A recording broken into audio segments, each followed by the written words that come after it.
In this video, I'm going to talk about the commands used to schedule the geofence, kill switch, and door alerts. But first, here's an overview of how geofences work in the world in general.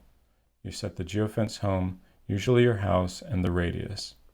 Geofences are often used in home automation. For example, you have your cell phone in your pocket, and you exit the geofence, your home security comes on, or when you enter the geofence, your air conditioning or lights come on. With Van Tracker, in addition to the home and the radius, you set the geofence's hours. For example, I set the hours from 11 p.m. to 8 a.m. because I rarely leave the house between those hours, and I think that's when it's most likely that the van would be stolen. Finally, you can enable or disable the fence. This is because you might not want to get geofence warnings all the time, so it's basically an on-off switch.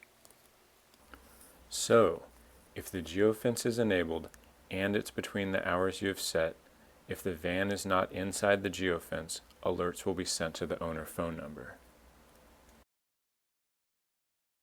Fence is the most complex command in the system, and to learn more about it you can just send fence. If you tap the link, you'll see a full explanation.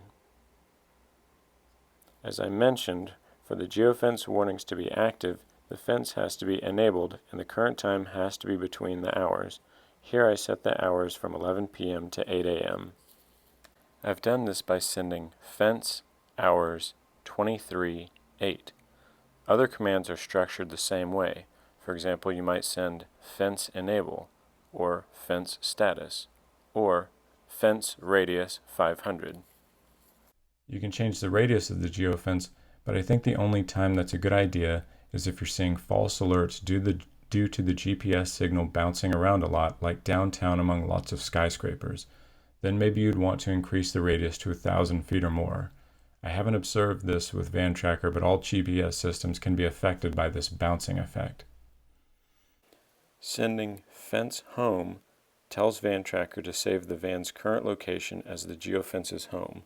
So this command should be sent only when the van is parked in your driveway or wherever it lives overnight.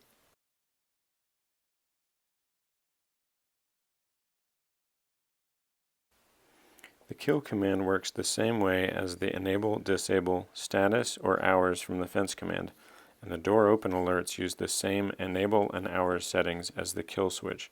There are no separate settings.